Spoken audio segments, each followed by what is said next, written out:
അല്ല, ഈ കാര്യങ്ങൾക്ക് നീക്കുപോക്ക് ഉണ്ടാക്കുക എന്നുള്ളതാണല്ലോ നവകേരള സദസ്സിലൂടെ ഉദ്ദേശിക്കുന്നത്. അങ്ങനെ ഏതോ ഒരു കഥാഭാഗ്യവൻ അവൻ്റെ 4 ലക്ഷം രൂപയിൽ ഒരു കുടിശ്ശിക അക്കാര്യത്തിനകത്ത് അപേക്ഷ കൊടുത്തു, ഇളവ് അനുവദിക്കണം എന്നാവശ്യപ്പെട്ട്. സ്പോട്ട് അനുവദിച്ച് കിട്ടിയില്ലേ 510 രൂപ. ആ 510 രൂപ ഇളവ് ചെയ്ത് കൊടുക്കുക എന്ന് പറഞ്ഞാൽ ഇച്ചിരി കൂടുതലാണ്. എൻ്റെ ഒരു അഭിപ്രായത്തിൽ 506, 505, 508 വരെ ആകാമായിരുന്നു. 510 രൂപ എന്ന് പറഞ്ഞ ഇച്ചിരി ആ ഇളവ് ഇച്ചിരി കൂടിപ്പോയി.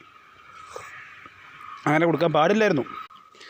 ആ പൂച്ച പറ്റി കിടക്കുന്ന ഖജനാവിന് ഇതുമൂലം ഉണ്ടാകാൻ പോകുന്ന നഷ്ടം കേരള സമൂഹത്തിന്, അല്ല കേരള രാഷ്ട്രീയത്തിൽ, അല്ല കേരള സാമ്പത്തിക വ്യവസ്ഥയിൽ ഇതുമൂലം ഉണ്ടാകാൻ പോകുന്ന നഷ്ടം, അതൊന്നും ആലോചിക്കാതെ നമ്മുടെ മുഖ്യന് അത്രയും വലിയൊരു ഉദാരമനസ്കത കാണിക്കുക എന്ന് പറയുമ്പോൾ നമുക്ക് ഒരു തരത്തിൽ അംഗീകരിക്കാൻ പറ്റത്തില്ല. പക്ഷെ ഒരു തരത്തിൽ നമ്മൾ കൈയടിച്ച് പ്രോത്സാഹിപ്പിക്കണം കേട്ടോ.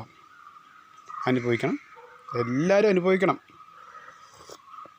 കിറ്റ് കിട്ടിയപ്പോൾ 2 കൈ നീട്ടി വാങ്ങി തിന്നു, ഞാനടക്കം. എന്നെ ചേർത്തോട്ടെന്നും പറയുന്നേ.